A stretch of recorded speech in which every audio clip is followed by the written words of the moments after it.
Fetu Afahye is a traditional festival celebrated by the Ogwa people of Cape Coast in the central region of Ghana. It's a week-long celebration that takes place in September every year. Here are some interesting facts about Fetu Afahye.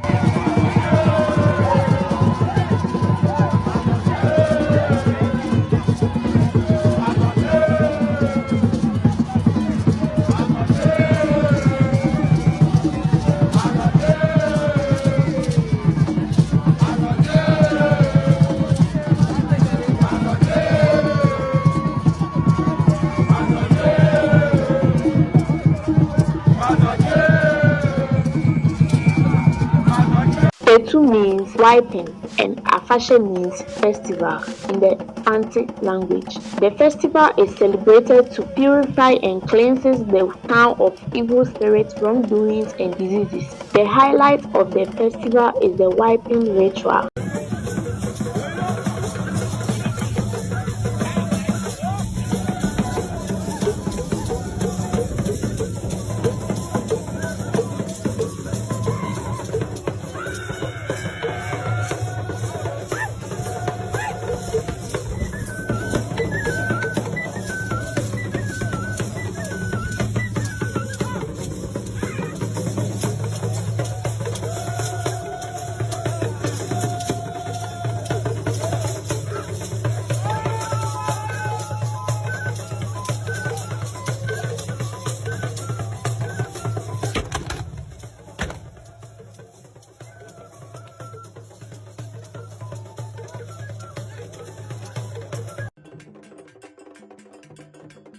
Where the chiefs and elders are wiped with witches to purify and strengthen them. The festival showcases the rich cultural heritage of the Ogwa people and promotes unity, peace, and prosperity.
Fetu Afahye is an exciting and meaningful celebration and showcases Ghanaian culture and traditions.